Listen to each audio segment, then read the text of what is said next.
Hello దోస్తులు ఎట్లున్నారు మంచిగా ఉన్నారా? ఈరోజు నిన్న ఒక అక్క నాకు సింపుల్గా బ్రెడ్ రెసిపీ చూపిమని అన్నది. నా స్టైల్లో నేను ఇట్లా చేసిన అనమాట. సింపుల్గా ఈవెన్ కానీ ఓవెన్ కానీ ఈస్ట్ కానీ ఏం లేకుండా చేస్తున్నా. ముందుగా ఒక బౌల్లోకి 1.5 కప్పు దాకా మైదా పిండి కానీ గోధుమ పిండి కానీ తీసుకోండి. తీసుకున్న తర్వాత బాగా జల్లించుకున్నాక దాంట్లోకి 1 టీ స్పూన్ దాకా బేకింగ్ పౌడర్ వేసుకోండి. దాంట్లోకి కొద్దిగా పించ్ ఆఫ్ సాల్ట్ వేసి మొత్తం మిక్స్ లేకుండా కలుపుకోండి.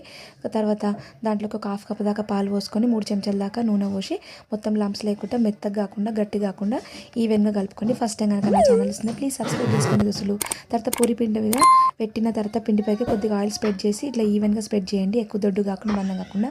తర్వాత ఒక గ్లాస్ తోటి ఇట్లా షేప్ లాగా కట్ చేసి పెట్టుకోండి. అన్ని ఈ విధంగా చేసుకున్నాక స్టవ్ మీద ఒక ప్యాన్ పెట్టుకొని దాన్ని మొత్తం కొద్దిగా మీడియంగా వేడి చేసుకున్న తర్వాత మూత పెట్టి ఆ బ్రెడ్ పీసెస్ మొత్తం దాంట్లో వేసేసి ఒక 2 మినిట్స్ వేగినాక రెండో సైడ్ తిప్పుకొని ఒక 2 మినిట్స్ వేగేస్తే సరిపోతుంది. సింపుల్ అయిన ప్లఫీ అయిన బ్రెడ్ రెడీ అయిపోయింది కదా.